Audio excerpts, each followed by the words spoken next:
All right, gang, so that is a 1989 or 1990 Browning Vortex X bow.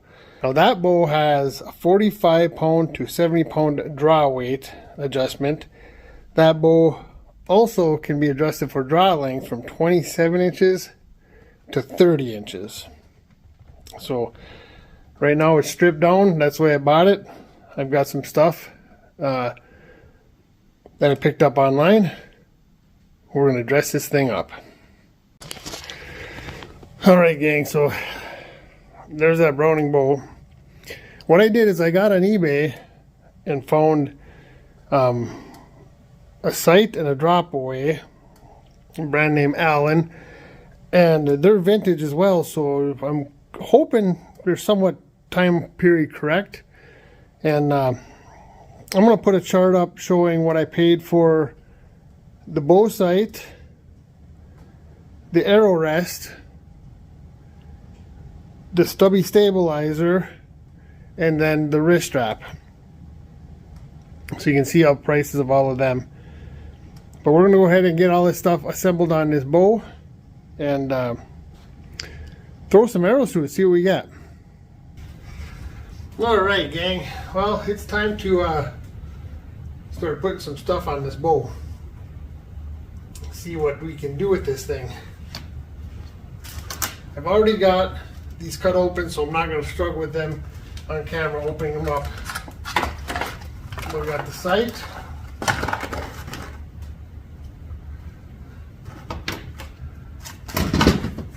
Ooh, drop that over. We've got the arrow rest.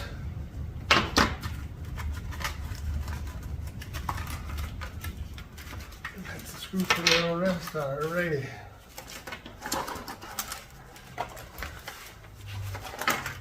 I need the screws for the sight. So the whole purpose behind this was when I first started hunting with a bow, I was given a bow, and it was the one hanging up on the wall back there, an old bear bow. I think it was Whitetail Hunter 2. I want to say it was from the 70s, late 70s.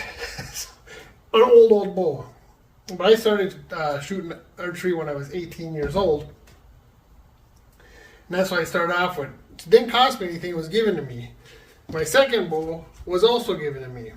Then later on in life, I bought my first bow that I actually bought, a brand new bow, and it was a Hoyt Tricon in 2007.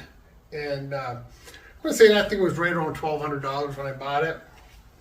Then I have my Hoyt RX4, which I got a bit of a deal on that, but that's a carbon fiber bow, and it's an expensive bow.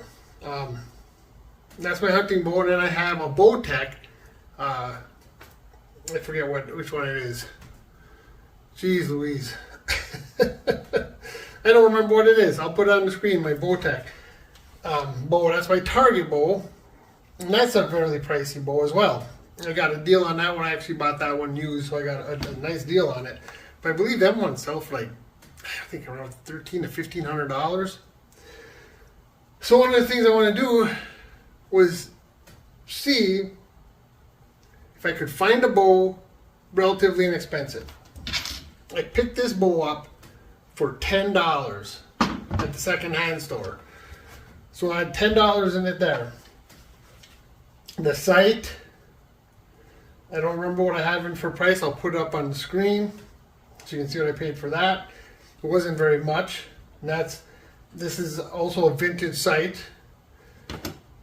My arrow rest, which is a drop away arrow rest, inexpensive, but also a vintage rest.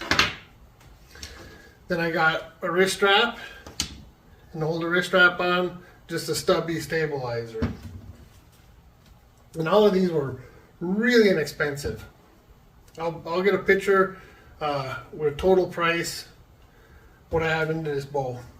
The whole purpose was to see, can somebody on a budget find a bow, set up a bow, and still be able to go out in the woods and hunt with it. So that's the plan, that's the goal, that was the goal. So let's get this thing together and see what we got. All right, so we'll start with the sight.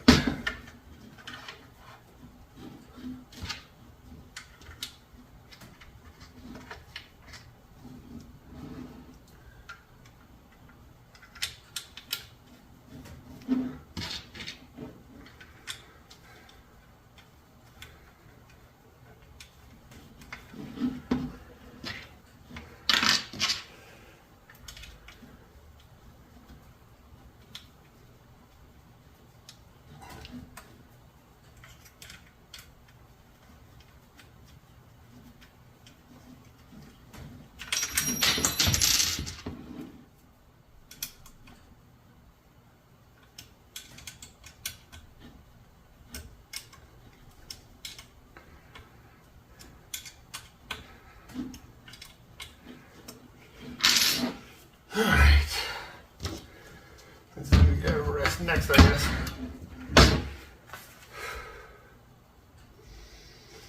I got a sore back going, guys. Oh, that was wicked. That thing's wicked loose. Hope I got an Allen key to get that at least just held into place for now.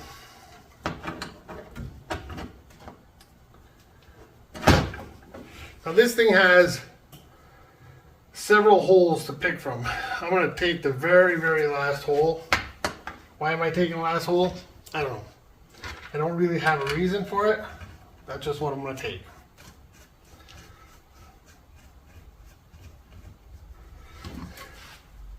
Yeah, and that's going to work out well. I think if I would have went with one of these other holes, I'd have been too far up on here.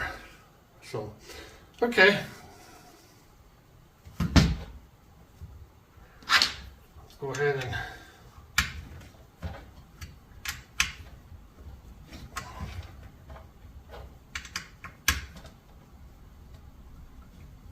so we'll take into that thing. Okay. So with this arrow rest, it's a drop away. So we need to attach this string. So we'll do a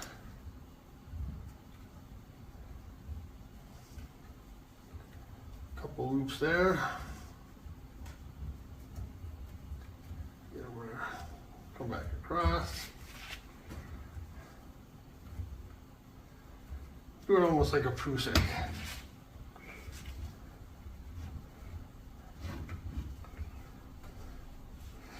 Okay, I'm going to leave a little bit of slack in there,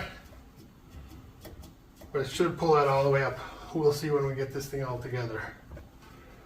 Okay, so the next thing we need to do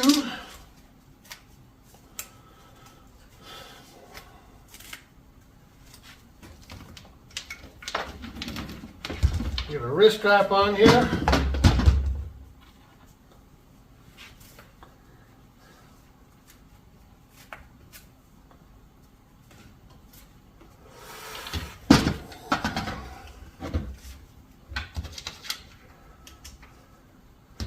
And then our little stubby stabilizer.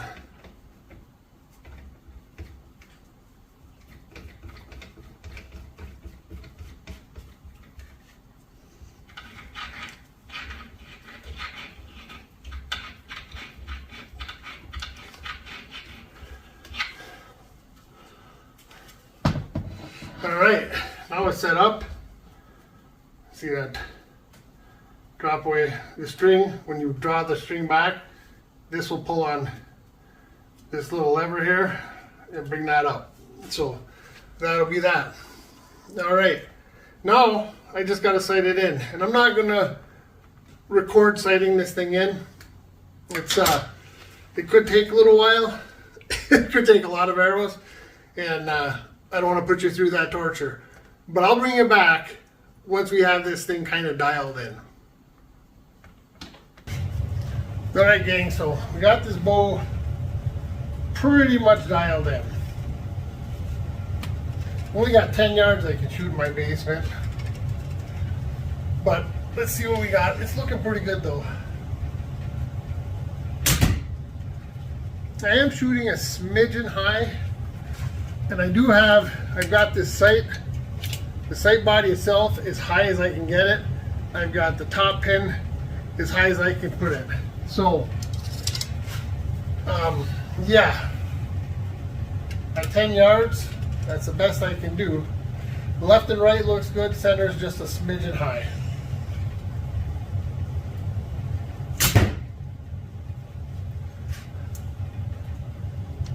Yeah, it's looking pretty good down there.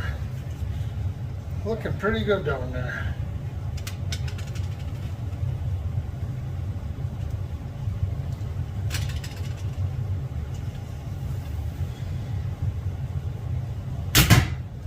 Well, that one was high. That was me though. That was me. Anyways, so our left and right's good. We're just shooting a little bit high at 10 yards, except for that last shot. Got a little wily. But I think what we're gonna do, I'm gonna check, because the thing, like I said earlier, this bow can be adjusted with a draw length from 27 inches to 30 inches, so 4 different spots. This bow can also go from 45 pound draw weight all the way to 70 pound draw weight. So I'm not quite sure what it's set at right now, so let's check the draw weight, and I think we'll put our little radar on here and see what kind of speed we get. All right, I think I got this on pounds. Let's check the draw weight.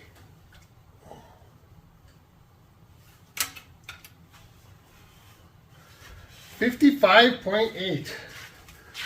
55.8. I don't know if you can see that or not. So that's the draw weight.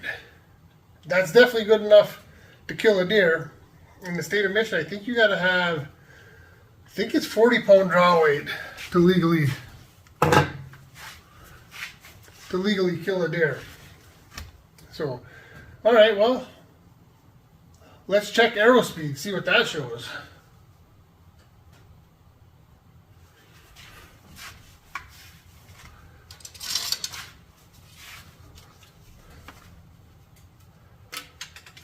And I don't have a camera running on the other end.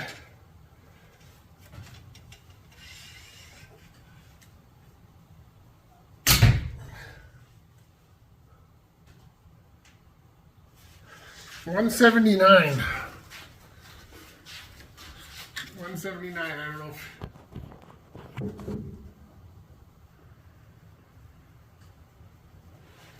$179. He's got a little heavier arrow, so it's not super fast. But it'll kill a deer.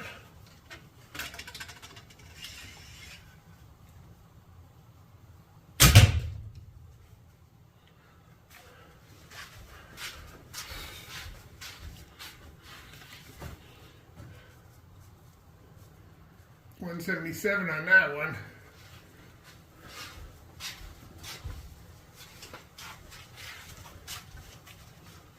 Let's do one more arrow.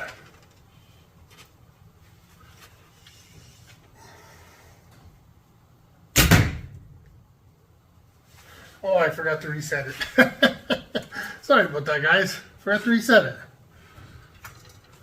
Anyways, so we had a 179 and 177. So that gives us an average of 178 feet per second, which by no means, it's not a speed demon. But that bow at 55 pounds would definitely get her done. All right, gang. So I had to come back to this.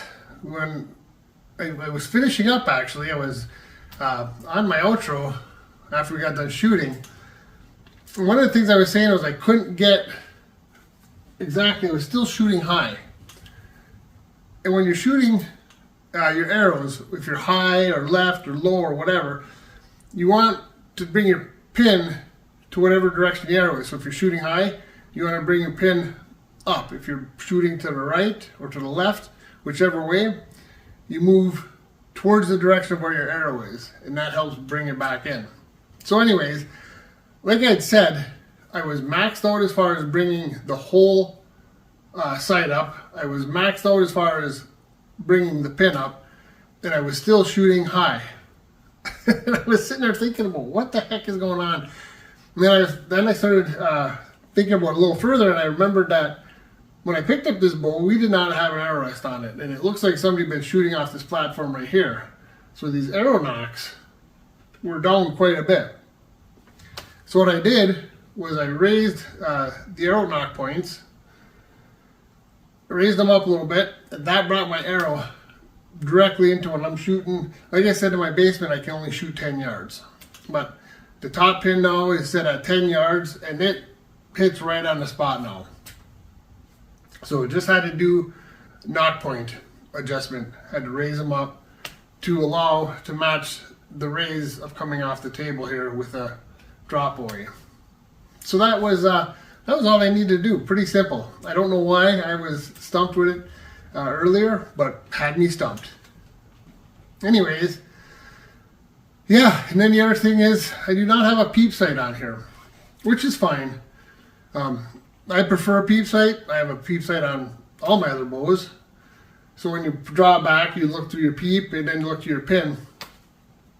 But I'm extremely consistent with my anchor point, so I'm able to get extremely consistent with this thing even without the peep sight, so we're fine there. But this was a really cool and fun little project. I was able to find a bow, spent $10 on the bow, then all in with the little stabilizer, the wrist strap, drop away rest, and 3-pin sight, all in were $43.09. That's pretty cool. So a person could get into this sport relatively inexpensively if you wanted to. And yeah, there is other things you can do, like Temu has very inexpensive bows right around $100. I'm hoping sometime soon to pick one of those up so we can test one out just to see how it is.